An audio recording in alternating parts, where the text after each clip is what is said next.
NCP যারা এখন NCP বলতেছে যে আমরা জানতাম না এটা জামাতের সঙ্গে এইভাবে যাবে, জামাতের সাথে আমাদের রাজনৈতিক মতাদর্শ এক না, এটা না ওইটা না, ব্লা ব্লা। এই বিষয়টা তো এইরকম যে আসলে ওই যে পোলাপান মাঝে মাঝে হয় না যে বাপের ঘর ছেড়ে বাপের লোকে জিত করে বাইরে যায়, যে আমি কামাইয়া খামু, আমার মতো করে আমি চলমু।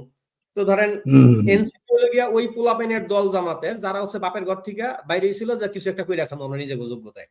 যাইয়া যখন দেখছে কোথাও কামলা দিয়েও খাইতে পারে না, রিক্সা চালাও খাইতে পারে না, মানে না খেয়া থাকার অবস্থা, তখন আবার বাপের ঘরে ফিরে গেছে, আব্বা আমি ফিরে আইছি। তো তাইলে এই যে যেই লাল বদর গুলা বা এনসিপি থেকে যারা এখন বেরোচ্ছে, মানে জামাতের নিরপেক্ষ শাখা, এরা হচ্ছে ধরেন এনসিপি যেহেতু জামাতের সঙ্গে গেছে, অথবা আমরা এনসিপির সঙ্গে নেই, আমরা জামাতের সঙ্গে যাব না, এটা তো আবার আরেকটা লুঙ্গি জামাতের। জামাতের তো অনেক ধরনের লুঙ্গি ইউজ করে, এটা হলো আরেক নির্বাচনী লুঙ্গি, এটা হচ্ছে নিরপেক্ষ। তখন সিরাজগঞ্জের তখন আমার ধারণা এই নির্বাচনটা শেষ হবে, এখান থেকে যারাই জিতুক, যেই কয়টাই ধরেন জিতলো 2-3টা, দেখবেন নির্বাচনের মাঝখানের মধ্যে তারা আবার এনসিপিতে যোগ দেবে, ভুল বোঝাবুঝি অবসান হয়েছে, আমরা ফিরে এসেছি। মাঝখান থেকে কি হলো, বাঙালিরা মুলাজুলা নিরপেক্ষর একটা সাইনবোর্ড লইয়া 3টা আসন লইয়া গেল, ধরেন এক্সাম্পল,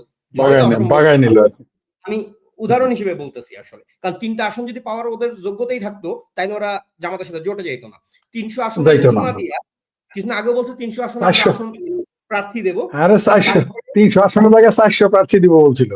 হ্যাঁ, একবার বলছিল 400, কিন্তু ধরেন 300 আসনে ওরা প্রার্থী দিবে বলছে।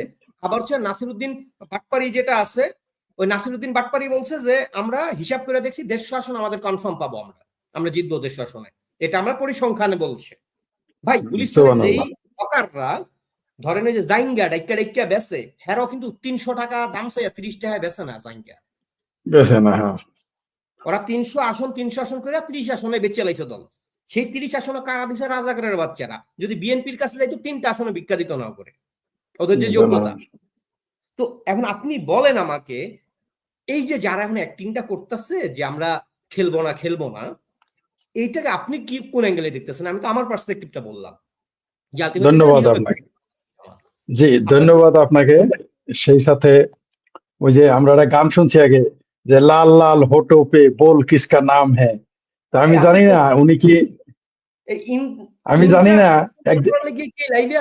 নাকি, আমি বুঝলাম। আরে ভাই উনি শুনেন ভাই, এমনি মনটা খারাপ, স্বর্গের দেবতার পত্নী ইন্দ্রা আজকে লাইভে, তার উপরে আবার দেখলাম যে লাল লাল লিপস্টিক, তারপরে লাল জামা, পিছনে আবার সবুজ স্ক্রিন।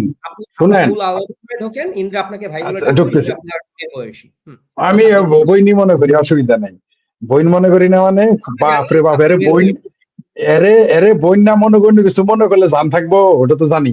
যাই হোক, যেটা বলতেছিলাম সেটা হলো যে আপনি যেটা বললেন শুরুতে, আপনি বলছেন যে বাপের উপরে রাগ করে, আমি একবার না বাপের জমি ডুপ্লিকেট সাইন দিয়ে বেইছে ভাগছিলাম, 2 মাস পরে কুত্তার লেঙ্গুরের মতো উল্টা দিকে দিয়ে আবার বাড়িতে ফিরে আসছি, কারণ পকেটে 1 টাকা ছিল না, 2 দিন না খাই আসছিলাম। পরে লোকাল ট্রেন উঠে ওই যে আমার মমি সিংহা বই নেই, যে ছোট বই নেই, যে জানে ইন্দ্রা, হলো মমি সিংহের লোকাল আছে না, মমি সিংহের লোকাল, ওই প্রথমে জারিয়া এক্সপ্রেস ধরে মমি সিং আইছিলাম ঢাতে, তারপরে আবার 8টা লোকাল ধরে বাড়িতে গেছি, প্রায় 2 দিন নাকি 2.5 দিন না খাইছিলাম।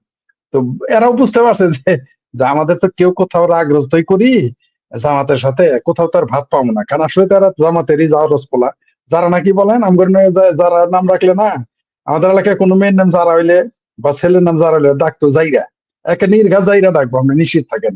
জাইরা মানে বুঝুন তো, বুঝলে বুঝলেন, না বুঝলে না বুঝলেন। যাই হোক, তো এদের তো আর কোনো উপায় নাই, এরা কিন্তু জানে তারা কারা, তারা 300 সংসদীয় আসন, 400 তারা সিটে জিতবে, এই সমস্ত তাদের বয়ান। তারা এও বলেছে যে আগামী দিনের নেতৃত্ব তারাই দেবে, কিন্তু এখন আমরা কি দেখলাম, তাদের দলই নাই। ঠান্ডা মাহফুজ আছে না, আমার গাল ফোলা ভাবির পোলা, যেটা পেট ফোলা গাল ফোলা, দেখলে মনে হয় যে পেটের মধ্যে শাশুড়ির তো নয়, পেটের মধ্যে 4টা আছে, এরকম মনে হয়। তো ঠান্ডা মাহফুজ আজ কি বলছে আজকে, যে এনসিপির সাথে কি যেন নাই, তার সম্পর্ক আর রাখতে পারবে না। কেন বাবা, এখনই 7 মিটে গেল শখ এখনই মাইতে গেল, ঘটনাটা কি? এত তাড়াতাড়ি এই 1.5 বছর না যাইতে এই রাজনীতি শখ মাইতে গেল।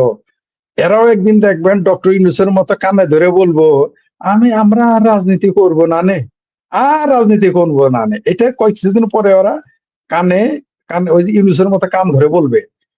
ইউনূস ফিরে আসছিল ওই আমেরিকার কাঁধে চড়ে বাংলাদেশের, ক্ষমতা দখল করেছিল, এদের কপালে আর জুটবে না। কারণ কি জানেন, পাবলিক ওই গাল ফোলা গালের মধ্যে শিল আছে না, শিল, ময়মনসিংহ এর শিল পাড়া, ওটা দিয়ে ছেঁচবো।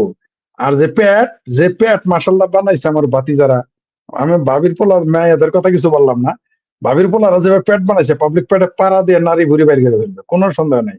সুতরাং তারা ইউনূসের মতো কাম ব্যাক করার আর কোনো সুযোগ নাই, কারণ সামনে দুইটা সমস্যা আছে। এক নাম্বার সমস্যা হলো খোদ তাদের বিএনপি, এই যে এরা দেখেন আসার পরেই দেখবেন অনেকেরই চাকরি চলে গেছে, বেকার, এরা বুঝতে পারছে চাকরি আর থাকবো না, তাই আগেই চাকরি কনফার্ম করার জন্য মোটামুটি এক কোম্পানির প্লেয়ার আরেক কোম্পানি চলে যেতেছে, দল বদল শুরু হয়ে গেছে, জার্সি বদল শুরু হয়েছে। আর তারপরে তো আওয়ামী লীগ তো আসবেই। সুতরাং আপনি কোনো চিন্তা করেন না, এরা তো কেবল জামাত আর বিএনপিতে গেছে। আমি চিন্তিত আছি ভাই, কয়দিন পরে আওয়ামী লীগে না ঢুকে কয় ইন্দিরা কেরা, রাসেল কেরা, শেখ ফরিদ কেরা, এই সন্দেহে আমি আছি। কোনো চিন্তা করেন না, এরা আবার ছাত্রলীগের লুঙ্গির তলে আসবে, আবার যুবলীগের হেলমেটের মধ্যে আসবে, আবার আওয়ামী লীগের ছায়া তলে তারা আসবে, পেটিকোটের তলে আসবে।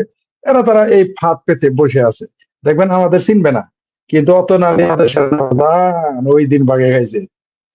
বাংলাদেশে নির্যাতিত নিপীড়িত আওয়ামী লীগের, ছাত্রলীগের, যুবলীগের, কৃষক লীগের যারা কর্মী, ওই আওয়ামী লীগের নেতাদেরকে এই ঘরে ঢুকতে দিব কিনা আমার সন্দেহ আছে, এলাকায় ঢুকতে দিব কিনা। আর তো জামাতি ফাত্রারা আর ওই যে এনসিপি এরা যদি মনে করে আবারও গিয়ে আওয়ামী লীগের, ছাত্রলীগের হেলমেটের ভিতরে যাব, লুঙ্গির নিচে যাব, ওই কাজ মনে হয় আর হবে না, কারণ পাবলিক পেটে মারা দিয়ে গুবাইর করবে। এখন এই যে শেখ হাসিনা বলছিলেন যে যে তুমি কি আমি কি রাজাকার রাজাকার, যখন বললো তখন সবাই বলে হ্যাঁ হ্যাঁ হ্যাঁ, শেখ হাসিনা এইভাবে সবাই রাজাকার গালি দিল। এখন তো দেখাই যাইতেছে আসলে তো সবই রাজাকারের বাচ্চা না, কেবল নাতিপুতিও ছিল।